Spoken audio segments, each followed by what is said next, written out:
good morning, Good Emily. morning, how are you? Yeah, I'm really well. Yes, thanks for coming in. That's okay, thank you for having me. I just wanted to say how much you've changed my life over these, Oh, I was going to say last few years, but how long has it been now? I think probably about 7 or 8 years. It's been a long time. Like I can't believe I come here when I was completely bald. Yeah. No hair, no eyelashes, no eyebrows, That's right. no body hair, and you literally just changed my life. And I know it's sad that I've got to be back here, but you always did say to me, don't become complacent, Emily, still use your shampoos. Yeah. But I did come a little bit complacent. I think just because my hair grew back and it was better than what it was before, wasn't it? It was so thick, but I have had a baby now. You have, and she's gorgeous. Yeah, I do suffer with stress, don't I? And I have really bad anxiety, so it is just one of them things. But I'm just so glad I've got you, because if I didn't have you, I don't know what I'd do. I don't know what I'd do without you. That's really lovely of you to say. But I mean, I say that to all my clients. I'm always here. So it's either at the end of an email, end of a phone. You know, if you've got something going on, it's better to nip it in the bud, which is definitely, you know, what we've discussed in the past. Is the moment you start to see changes, that's when you start to do something about it. Definitely. And the thing that I just love with all your products is like you always say to me, it's got to come within. So you've got all of the tablets I can take, because obviously when you're a mum, you're in a rush all the time, so you can't always concentrate on like the best things that you eat, even though that is really important. But at least I know I've got the tablets that are giving me what I need. Plus the P3 for V4. But yeah, I'm just so grateful for you. And I just am. I try not to get emotional. But yeah.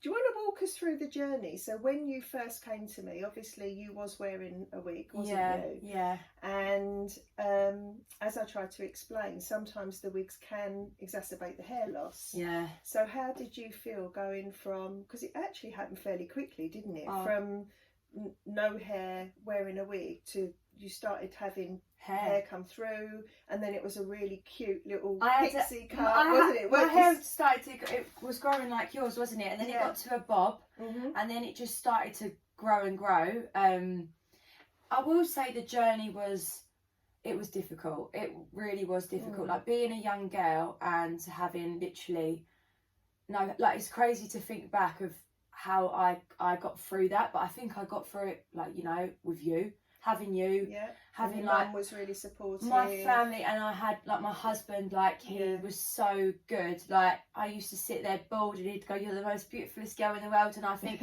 having all supportive people around me is what got me through it. But also, I've got to give myself credit. I was really strong, and that's how I got through it as well. Because I had such good people around me. But just when you said to me about when I was wearing a wig that is going to affect my growth, I did try my best that when I was at home, take it off straight away, because obviously I was sweating so much, wasn't I, with that wig? It was very hot. When it was so hot, I remember when I went on holiday and I had to wear one of them bandana things, because I was wearing a wig on holiday and it was just awful. And I remember wearing one and people looking at me, and I just went to the toilet and I cried. But then it just changed, didn't it? I took the wig off for a while.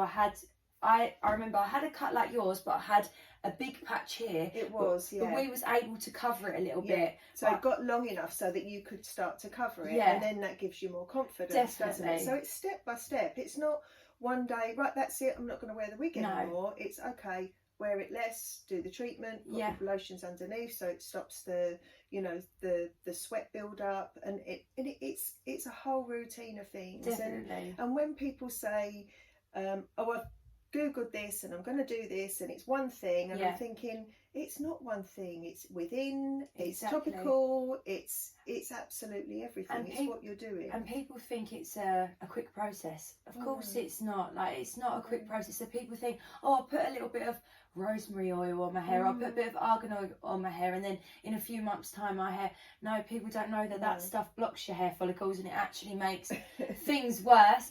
I've had so many people ask me, Emily, did you use this? And I'm just like, no, because that just makes things worse. But I've been through this journey since I've been 17, so I knew it weren't going to be an easy process. But the good things that come and never. Nothing's easy, is it? You have to work at it. So I'm just so glad I have you. Like, all my questions that they ask, and people ask me about hair now, and to know that I know stuff that blocks hair follicles is just but you've learned. I mean, that's the whole point. You have to educate people along the way, because it's no good saying, right, do this, do that, and then sort of carry on.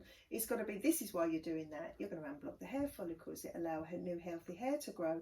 You may lose more hair, because obviously that cycle of the dead hair in the hair follicle needs to come out. Definitely. So and very sort of understanding of that, and going, right, okay, I get that now. And obviously the mushroom complex, so you're feeding the body from within, you're detoxing the scalp, it's calming it down, and then you've got all the food, the topical food, added to the scalp to help it feed as it's going and growing, really. How do you feel the shampoo? How does that feel on your hair? So after I use that shampoo, my hair is, I used to suffer with really knotty hair. So I'd be brushing my hair, not using your shampoo, just another, like, you know, one from Tesco's, and I'd be standing there for ages going like this, and I'd be feeling like I'm ripping my hair out because it was so knotty.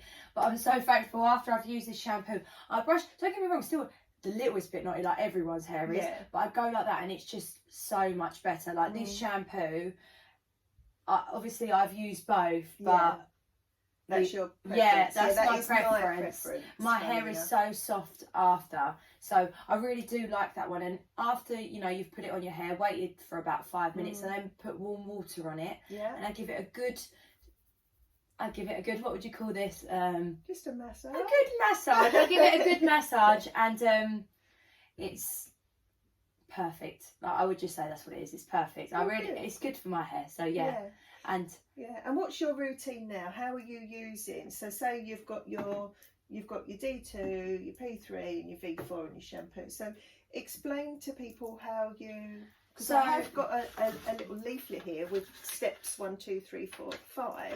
So just wondered how you what I it. do twice a week, I use the D2, so I put it all over my scalp, give it a nice massage, and what I like to do is I like to leave it on overnight.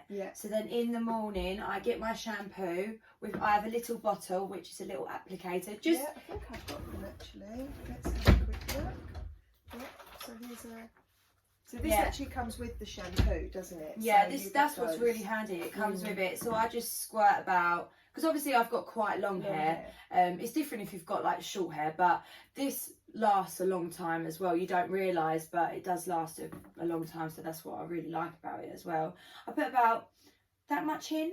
Not overly loads, but then I do it all down my scalp, and I give it a nice massage, and I leave the shampoo on in the morning for about 5 minutes, and then when I get into the shower, I put the shower on, I put it on warm water, not too hot, and I put it in my hands, and I give it a nice scrub, and it's all foamy.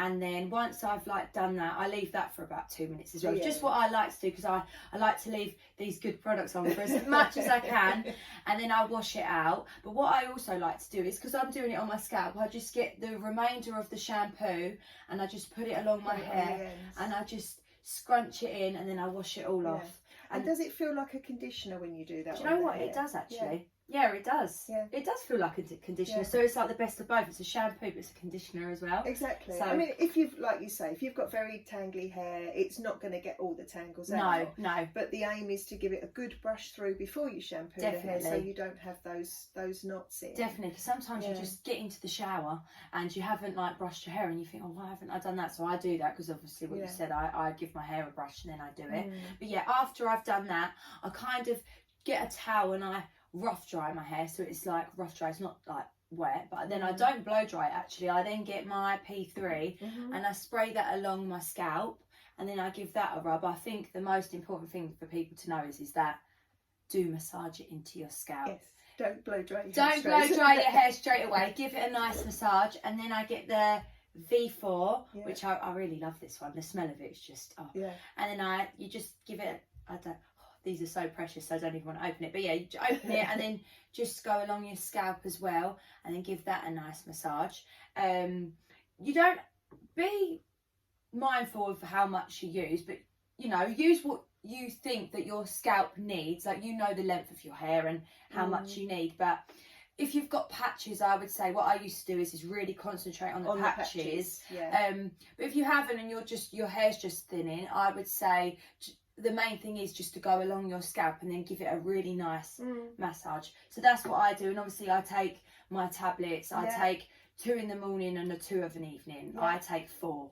So, of the Super 6. Yes, of the Super 6 and the mushrooms. So and that does, if you've got sort of a chronic hair loss or, you know, condition, you are going to want to use the maximum of those Super 6 mushroom complex. Definitely.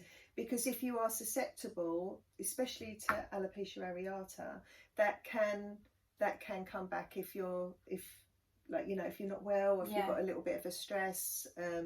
Like say you've had a baby, Vienna, and she obviously that's a stress on the body, because you've not only gone through all of that, but sometimes you're not eating properly, are you? So you're not having the correct amount of nutrients. So it is just a stabiliser. And the thing is that people think, like, after you've had a baby as well, like anyone out there that's suffering with suffering with hair loss after a baby, I know they say it's normal, but also at the same time, like, women go through so much, don't they? Like, after you've just given birth, like all of your hormones, and sometimes it doesn't happen straight away. Like mine happened, like my little girl's 1 now, and I'd say when she got to about 9 months is when I really started to notice my hair getting thin, because I noticed the hair loss about 4 months after having Vienna, but my hair was still so thick it didn't bother me. But when she got to about 9 months is when I really started to notice, and I started to get these like crazy lion mane come up, and I have it now, but you know, I have to, it's not good to put hairspray in your hair, is it really? That's another thing I want to kind of say to people, like hairspray. But I mean, with me, I do have to just to put it down, but I do know then to, after I've used a lot of hairspray in the day, to get my D2 and put that on my hair to, you know, get all of that product out that I've used. And then, but the thing is that people sometimes think that washing your hair a lot's a bad thing, and it's actually not, is it? People think, I haven't washed my hair in 2 weeks, and you know, when you think, well, that's actually not good for your hair, is it? No, because if they're using product, so if they're using a mousse or a hairspray or a gel or something like that, and you're not washing that off, I always say to people, you wouldn't not wash any other part of your body every day. Yeah, exactly. Would you? Or like leave your makeup on. Yeah, just for weeks on end. And just keep applying more makeup. No, you just wouldn't do that. No, so that's what I think people. I mean, with some shampoos, you shouldn't be washing your hair every day. No, because it's an equivalent of, say, a washing up liquid. Yeah, definitely. Whereas obviously these aren't an equivalent of a washing up liquid. No. You've got really gentle surfactants in there that are actually conditioning the hair, not just as cleansing, but they're conditioning the hair as well. Then you've got your plant proteins, elastin, collagen, even hyaluronic acid. And hyaluronic acid is in your high-end skincare. Yeah, exactly. So it's actually conditioning the scalp. So if you've got a hair follicle that is collapsing due to age, I mean, this wouldn't happen to you, but as you get older, your collagen disappears in your scalp as well. And if you've got a collapsed hair follicle, then the hair can't grow out of that collapsed hair follicle. So that's why you've got all the hydrating, conditioning agents in there to keep the follicle nice and straight. Plus you've got the antioxidants, so technically it's an anti-grey product as well, so it will help prolong hair colour. So yeah, it's just phenomenal, and I'm so proud of your journey and the way that you've come through, because you've really worked hard. I can't believe, like, when I first come here, like, even the person I am has changed. I think so. I was never timid. I've always been quite a chatterbox, to be honest. But I mean, it's just changed me as a person, my alopecia journey. Like, I feel like this is going to sound crazy, but I'm a nicer person. People like don't compliment each other enough, and I think no, they don't. I compliment women so much, because I think me saying your hair looks lovely is not, or me saying, oh, her hair doesn't look nice when she's got really nice hair, is not going to make my hair any better. So I think we need to compliment people more and make them feel good about themselves, because people don't realise that little comment means the world. Like someone said to me the other day, the nicest comment ever, and it actually made me cry. They kept looking at me and they went, if you're listening to this, Grace, she went to me at work, she went, Emily, like, you're just so beautiful. And I was feeling really bad about myself because of my hair, and it just made me cry. And it was that little compliment that just made me think, do you know what, that's made the world of difference, the way I'm feeling about my hair at the moment. Like, thank you. Yes. So I just think, I compliment people all the time. If someone's hair's looking nice and mine's looking not good, I always say, oh, you've got such lovely hair, because, you know, that's a good thing to be that way to people. And I do find that women are awful to each other. They are. Why? I don't know why. I don't get it. I don't get it either. It's one of those things that I think, like you say, by saying someone is ugly or whatever, it's not going to make you prettier. It's not going to make you prettier or slimmer or better hair or any of those things. It's just going to make you, like, you're just not a nice person, I think. And I just have learned along the way, like, I could have gone the opposite way. I could have become a really bitter, jealous person when I'm sitting there wearing a wig. Yeah. But I didn't. I become the complete opposite. And I thought, no, like, I'm not going to let that, like, I used to sit there with my friends and, you know, wearing a hat, and I was bald, and some of my friends had the most beautifulest long hair, and I used to be like, your hair looks lovely today, and I'm just sitting there like, with no hair, but that was the person that I am, and I'm proud of the person that I am, you know, and I just think having alopecia weirdly made me into a better person. So obviously, having any trauma can make you into, you know, because you're looking at the other side of the fence as well. Yeah. So that's a really important thing. I just want to tell. I've got a little picture somewhere of you. Oh, should we get it up? Should we get that picture up of what my hair was? I think we've got to. Yeah. Because I have it in my little special book, actually, because I've got a book of people that I have treated. And where is it? I just want to let any girls know out there that, like, there is hope. I remember going to Basildon Hospital and being completely bald. I was there with my husband and my mum, and I remember a lady saying to me when I was sitting there bald, there's 100% chance your hair is never going to grow back. I was only 19 when I got told that. Did they tell you that? They told me that 100% my hair's not going to grow back, and I come out and I really, really cried, and I just gave my husband a cuddle, and I said, they said my hair's never going to grow back, and he said, that's fine, like, you don't need hair, Emily, you're so beautiful. And I remember he put my favourite song on the way home, but I was just sitting there crying. And then obviously I was with you, Cheryl, and you proved them wrong. I feel like going back to that woman now and going, look at my hair. Yeah, that was I think you came to me after that. Yeah, I might have been younger, actually. I might have been 18. It just was a lifetime ago, really. But yeah, I always remember her saying that. Yeah, I can't remember. So that is, I've just got a picture up, actually, of how hair should look under the microscope. So that's all the colours that how hair should look. So that's all your vitamins, minerals and trace elements.